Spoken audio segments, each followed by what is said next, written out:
আসসালামু আলাইকুম সবাইকে, আশা করি সবাই ভালো আছেন। বাংলাদেশ এবং আইসিসির মধ্যকার যেই কথোপকথনটা হচ্ছে এই মুহূর্তে, ইন্ডিয়াতে বিশ্বকাপ টি-20 খেলতে যাওয়ার ব্যাপারে যে সিকিউরিটি কনসার্ন বাংলাদেশ দেখিয়ে চিঠি দিয়েছে আইসিসিকে এবং জানিয়ে দিয়েছে যে তারা ভারতে খেলতে যাবে না বিশ্বকাপটা, তারা অল্টারনেটিভ ভেন্যু খুঁজছে এবং তারা সিকিউরিটি নিয়ে কনসার্ন। এই বিষয়গুলো নিয়ে যখন বিসিবি তাদের প্রথম পদক্ষেপটা নিয়ে যায়, সেটার কিন্তু ইতিমধ্যেই 2 দিন পেরিয়ে গেছে এবং গতকাল একটা মিটিং হওয়ার কথা ছিল আইসিসির সঙ্গে বাংলাদেশ ক্রিকেট বোর্ডের। এখন সেই মিটিংয়ের রেজাল্টটা কি সেটা কিন্তু আমরা ফর্মালি কোনো পক্ষ থেকে এখনো জানি না। তবে ইএসপিএন, ক্রিকইনফো সহ বেশ কিছু মেইন স্ট্রিম মিডিয়া আউটলেট তারা কিন্তু একটা রিউমার ঠিক না, তারা একটা খবর জানিয়ে দিয়েছে, যেটা বেসিক্যালি লিক আউট হয়ে গেছে বা তারা ইনফর্মালি জানতে পেরেছে সোর্সের মাধ্যমে। সেটা হচ্ছে যে আইসিসি বিসিবিকে রিপ্লাই দিয়ে বলেছে যে তারা বিসিবির এই যে দাবি যে সিকিউরিটি কনসার্নের জন্য ইন্ডিয়াতে তারা যাচ্ছে না এবং ইন্ডিয়াতে তারা না গিয়ে তারা এবারে ওয়ার্ল্ড কাপের ম্যাচগুলোকে অন্য কোথাও রিলোকেট করার জন্য রিকোয়েস্টটা করেছিল। আইসিসি কিন্তু সেই রিকোয়েস্টটা গ্রহণ করেনি এবং গ্রহণ না করার যেই কারণটা আইসিসি জানাচ্ছে সেটা হচ্ছে যে তারা আসলে বুঝতে পারছে না যে সিকিউরিটি কনসার্নটা কি। স্পষ্টভাবে সেই সিকিউরিটি কনসার্নের বিষয়টা বিসিবিকে উল্লেখ করার জন্য বা কি নিয়ে তারা আসলে খুব একটা কনসার্ন, সে ব্যাপারটাই তাদেরকে ক্ল্যারিফিকেশন দেওয়ার জন্য বোধহয় আরো এক রাউন্ড বিসিবির কাছে বলটা ফিরে এসেছে বা বিসিবির কোর্টে এখন বলটা পাঠিয়ে দিয়েছে আইসিসি। অর্থাৎ তারা বলছে বিসিবি, তোমরা আরেকটু সঠিকভাবে আমাদেরকে জানাও যে তোমাদের সিকিউরিটি কনসার্নটা কিসের।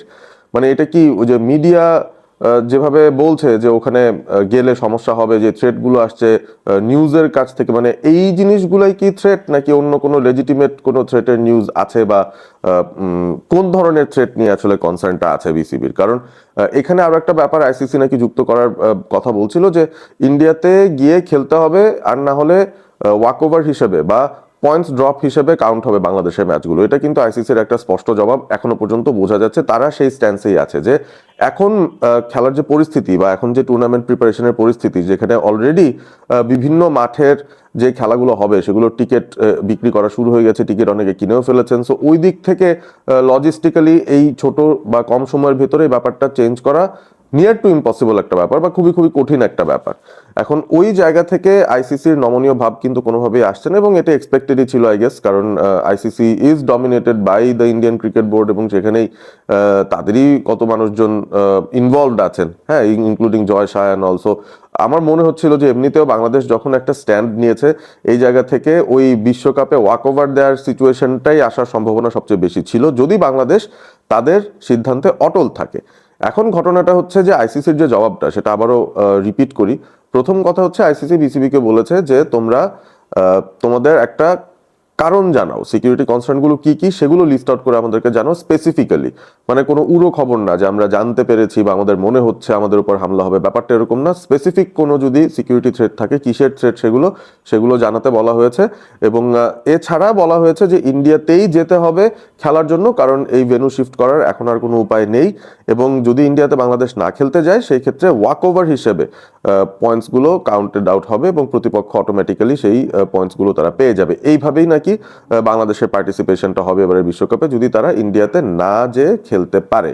সো এখন বাংলাদেশ বা বাংলাদেশ ক্রিকেট বোর্ড বা বাংলাদেশের যে সরকার রয়েছে তারা আসলে কি করবে? বলটা এখন তাদের কোর্টে এসছে। প্রথমত তাদের ওই যে সিকিউরিটি কনসার্নের স্পেসিফিসিটি সেটাকে খুব ভালোভাবে ওই রেসপন্সটা তাদের দিয়ে দিতে হবে। সো ওই রেসপন্সটা খুব জলদি না দিতে পারলে আমার মনে হয় আমাদের স্ট্যান্ড পয়েন্টটার ব্যাপারেও একটা স্পষ্ট ধারণা আমরা দিতে পারবো না। এখন ওই জায়গায় বিসিবির কোর্টেই বলটা এসেছে। এটাও এক্সপেক্টেড ছিল যে এত সহজে তো আর আইসিসি জাস্ট শুনবে এবং বলবে যে না আমরা হ্যাঁ ব্যবস্থা করছি, ব্যাপারটা এরকম হওয়ার কথাও নয়। কারণ we are taking a stand against India, ব্যাপারটা খুবই খুবই জটিল একটা ব্যাপার।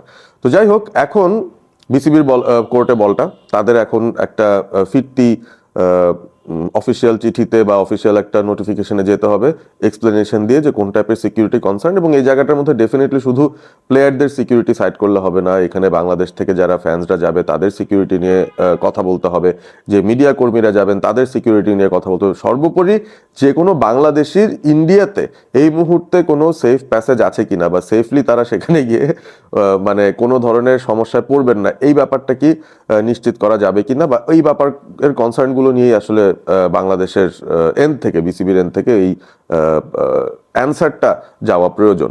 এবং এরই সাথে আরো একটা ব্যাপার যেটা শুনতে পাচ্ছি যে আইসিসি নাকি বিসিসিআই এর সঙ্গে আলোচনা করে বাংলাদেশের ক্রিকেটারদের এবং কোচিং স্টাফদের যারা বেসিক্যালি মাঠে যাবেন অফিসিয়ালি, যারা মাঠে যাবেন, যারা খেলাগুলো খেলবেন এবং ফিরে আসবেন, তাদের জন্য ওই ইন্ডিয়ার রাষ্ট্রপ্রধানের জন্য যেই লেভেলের টপ লেভেল সিকিউরিটি দেওয়া হয় ওই পুরো সিকিউরিটিটাই দেওয়া হবে পুরো ট্যুর জুড়ে বা পুরো টুর্নামেন্ট জুড়ে। এই ব্যাপারটাও নাকি বিসিসিআই রাজি হবে বা তারা করতে রাজি হবে বাংলাদেশ ক্রিকেট টিমের জন্য। তবে এটা কিন্তু শুধু টিমের জন্য। এখন মিডিয়ার যারা কর্মীরা যাচ্ছেন তারা কিভাবে থাকবেন, বাংলাদেশ থেকে যদি কোনো ফ্যান্স যেয়ে থাকেন বা যেতে চান খেলাগুলো দেখতে, তাদের কি অবস্থা হবে? যারা এই মুহূর্তে টিকিট কেটেছেন অলরেডি কিন্তু ভিসা হয়তো এখনো পাননি, তারা কি ভিসা পাবেন কিনা, এই বিষয়গুলো কিন্তু ওভারঅল একটা ঘোলাটে জায়গার মধ্যেই থাকে। এবং মোস্ট লাইকলি এগুলো নিয়ে তারা খুব একটা বদারেশন করবে না। তারা শুধুমাত্র প্লেয়ার এবং কোচিং স্টাফ যাদেরকে প্রয়োজন বেসিক্যালি একটা ম্যাচ খেলার জন্য, একটা টিম যেতে হলে ওই টিমের যারা আছে তাদের সবাইকে তারা ওই রাষ্ট্রীয় যে সিকিউরিটিটা, রাষ্ট্রপ্রধানের জন্য যে সিকিউরিটি দেওয়া হয় ইন্ডিয়াতে হাইয়েস্ট লেভেল অফ সিকিউরিটি, সেটা দিয়ে বাংলাদেশকে তারা ট্রাভেল করাবে, মাঠের মধ্যে তাদেরকে রাখবে এবং ওভাবে করে হোটেলেও বা হোয়াট এভার লজিস্টিক্যাল ওভারঅল অ্যারেঞ্জমেন্টের মধ্যে ওই সিকিউরিটি লেভেলটা তারা মেনটেন করবে। এই জিনিসটার অ্যাসুরেন্স হয়তো আইসিসির কাছ থেকে আসতে পারে যে তোমাদের টিমের জন্য এই জিনিস করা হবে। তো এখন বড় প্রশ্নের জায়গাটা হচ্ছে যে আমরা তো একটা স্ট্যান্ড নিলাম, বাংলাদেশ ক্রিকেট বোর্ড একটা সিদ্ধান্ত নিয়েছে যে তারা ইন্ডিয়ায় খেলতে যাবে না, সিকিউরিটি কনসার্ন আছে, which is a legitimate concern. কারণ এটা যতই কাগজে কলমে বলতে বলা হোক যে কি কি কারণে তোমরা আসতে চাও না, সিকিউরিটি ইস্যুসগুলো কি, আমরা তো দেখেইছি আসলে যে কোন ধরনের থ্রেট বাংলাদেশের ওপরে বা বাংলাদেশিদের ওপরে দেয়া হচ্ছে এই মুহূর্তে। এবং স্পেশালি মুস্তাফিজের ইস্যুটার পর, Mustafiz is just one man, তার ওই কলকাতা নাইট রাইডার্সের দল পাওয়ার পরও তিনি সেখানে জানোনি, তিনি এখানে এখনো খেলছেন, বিপিএল এ খেলছেন, তাতেই যে ধরনের ব্যাকল্যাশ ফেস করতে হয়েছে এবং তাতেই যে ধরনের থ্রেট আসা শুরু হয়েছে, কতটুকু চাপ আসলে আপনি চিন্তা করেন যে মবের কতটুকু ভয় ওই ইন্ডিয়ান ক্রিকেট বোর্ডের কিংবা সরকারের, যে তারা এই ধরনের সিচুয়েশনকে অ্যাভয়েড করার জন্য মুস্তাফিজুর রহমানকে রিলিজ করতে অর্ডার দিয়েছে। মানে ব্যাপারটা যদি এমন হতো যে তারা আসলে এটাকে খুব একটা আমলে নিচ্ছে না বা this is not a strong enough resistance বা স্ট্রং এনাফ রিজেন্টমেন্ট বাংলাদেশের জন্য, আমার মনে হয় না যে এত ছোটখাটো ম্যাটার নিয়ে কে আর কে বিসিসিআই বলবে যে তোমরা প্লিজ তোমরা মুস্তাফিজকে ছেড়ে দাও। নিশ্চয়ই বড় সড়ো কোনোই থ্রেটের মুখেই তারা পড়ছিল এবং থ্রেটের মুখে তাদের নিজেদের লোকজনই পড়তো যদি মুস্তাফিজকে নিত। সো সেই কারণে তারা কিন্তু ওই ব্যাপারটা অ্যাভয়েড করতে চাওয়ার জন্যই তারা মুস্তাফিজকে বেসিক্যালি রিলিজ করেছে, যদিও তারা সেভাবে ফর্মালি কারণগুলো জানায়নি, বাট আমরা বুঝতে পারছি যে কি কারণে মুস্তাফিজকে রিলিজ করা হয়েছে। সো এখন এই পরিস্থিতিতে বাংলাদেশ যখন বলছে যে তারা ইন্ডিয়ায় যাবে না এবং সিকিউরিটি কনসার্ন দেখিয়ে, এখন কনসার্নটা তো সিকিউরিটির, লজিকটা তো সেখানেই খাটে। এখন বাংলাদেশ টিম ম্যানেজমেন্টকে যদি ওই প্রেসিডেন্সিয়াল সিকিউরিটি দিয়ে ইন্ডিয়াতে খেলতে দেওয়া হয়, সেই ক্ষেত্রে বিসিবির স্টান্সটা কি হবে? বা ইতিমধ্যে তো বিসিবি জেনেও গেছে নিশ্চয় যে তাদেরকে এই লেভেলের সিকিউরিটি দেওয়া হবে ক্রিকেটারদেরকে, টিম ম্যানেজমেন্টকে খেলাটা যেন কমপ্লিট করা যায় সেটার জন্য। এখন এই পরিস্থিতিতে কি বাংলাদেশ ক্রিকেট বোর্ড রাজি হবে কিনা ইন্ডিয়ায় যেতে? যেহেতু একবার না বলে ফেলেছি, এখন কি আবার আমরা হ্যাঁ বলবো? মানে সিকিউরিটি কনসার্নের জন্য না বলেছি, এখন সিকিউরিটি যদি এনশোর করা হয় প্লেয়ারদের, ওইটা কি এনাফ কিনা, ওই ব্যাপারটাই মেনে নিয়ে বাংলাদেশ কি খেলতে যাবে কিনা? বিশ্বকাপ ক্রিকেট বা আইসিসির ইভেন্টের আগেও কিন্তু এই ওয়াক ওভার দেয়ার নজির আমরা দেখেছি। 1996 আমার যতদূর মনে আছে, সেখানে 3 দেশ মিলে হোস্ট করেছিল, ইন্ডিয়া, শ্রীলঙ্কা এবং পাকিস্তান। এই 3 দেশ মিলে হোস্ট করা টুর্নামেন্টটার মধ্যে শ্রীলঙ্কাতে বেশ কিছু ম্যাচ পড়েছিল, শ্রীলঙ্কার গ্রুপের খেলা, যেখানে অস্ট্রেলিয়া তারা কিন্তু যায়নি শ্রীলঙ্কাতে। ওয়েস্ট ইন্ডিজও আমার যতদূর খেয়াল পড়ে তারা সিকিউরিটির কনসার্নের জন্য শ্রীলঙ্কায় যায়নি, কারণ সেখানে তামিল টাইগার গেরিলাদের একটা সমস্যা চলছিল এবং সিকিউরিটি থ্রেটের একটা ব্যাপার ছিল। অন্য দেশগুলো গিয়েছে, তবে ওই অস্ট্রেলিয়া কিংবা ওয়েস্ট ইন্ডিজ যতটুকু আমার মনে পড়ছে তারা সেখানে খেলতে যায়নি, তাদের পয়েন্টগুলো কিন্তু কাটা পড়েছিল, অর্থাৎ তারা ওয়াক ওভার দিয়েছিল শ্রীলঙ্কাকে, শ্রীলঙ্কা কিন্তু ম্যাচ না খেলেই সেখান থেকে পয়েন্ট পেয়েছে। তো এখন সেইখানে যেই বিষয়গুলো হয়েছে, ইভেন 2003-তেও আমার যতদূর খেয়াল পড়ে যে জিম্বাবুয়েতে দুটো দেশ যায়নি খেলতে, ইংল্যান্ড যায়নি খেলতে। সো এই সিচুয়েশনগুলোতে যখন ওয়াকওভারের সিস্টেম হয়, যেটা আমরা শুনছি যে আইসিসি তরফ থেকে বলা হচ্ছে যে ওয়াকওভার দেওয়া হবে, এই সিচুয়েশনটার মধ্যে এখন বাংলাদেশের তো সব কটা গ্রুপ ম্যাচই ইন্ডিয়াতে, 3টা ম্যাচ ছিল কলকাতায় এবং শেষ ম্যাচটা ছিল মুম্বাইতে। এখন এই 4টা ম্যাচই যদি তারা ওয়াকওভার দেয় তো ডেফিনেটলি তারা 0 পয়েন্টস পাচ্ছে এবং সবার নিচে যেয়ে শেষ করছে। অন্য কোনো ভেন্যুতে তাদের যেহেতু ম্যাচ নাই, মানে in a way basically Bangladesh এই ওয়ার্ল্ড কাপেই নাই, মানে 0 পয়েন্ট পাবে, দেখাবে 5 ম্যাচ খেলেছে, 5টাই ওয়াকওভার দিয়েছে, প্রত্যেকটা টিম 2টো করে পয়েন্ট পেয়ে যাবে বাংলাদেশের এগেনস্টে, এইভাবে করেই বাংলাদেশের পার্টিসিপেশনটা কমপ্লিট হবে।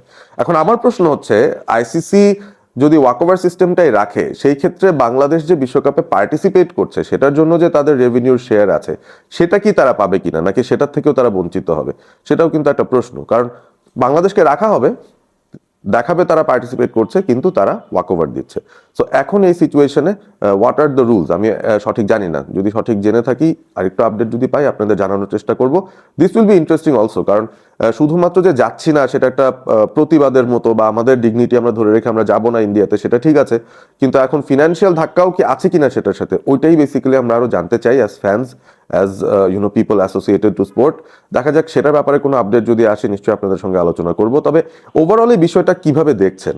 বাংলাদেশকে কি আসলে বাজ করা উচিত যদি তাদের সিকিউরিটি, প্লেয়ারদের সিকিউরিটি দেওয়া হয়, এনশিওর করা হয়, সেই ক্ষেত্রে কি বাংলাদেশের ইন্ডিয়া যে এই টুর্নামেন্টটা খেলা উচিত, নাকি we should just stick to our decision যে না, হাইয়েস্ট প্রোটোকল দিলেও হবে না, because it's not only about the players, it's also about the media people, the fans, overall বাংলাদেশিদেরকে যেই চোখে দেখা হয় সেই দৃষ্টিভঙ্গিটার একটা পরিবর্তন আমরা চাই, এবং সেই পরিবর্তন হওয়ার আগ পর্যন্ত আমরা ইন্ডিয়ায় খেলতে যাব না। এইটাই কি বাংলাদেশ ক্রিকেট বোর্ডের বা বাংলাদেশ সরকারের স্ট্যান্স কিনা, সেই বিষয়ে আপনাদের আসলে মতামত জানতে চাই, কমেন্ট বক্সে জানিয়ে দেবেন। ভিডিওটি ভালো লেগে থাকলে শেয়ার করবেন বন্ধুদের সঙ্গে, এবং সেই সাথে সাবস্ক্রাইব করবেন অল স্পোর্ট এবিপি। ভালো থাকবেন সবাই।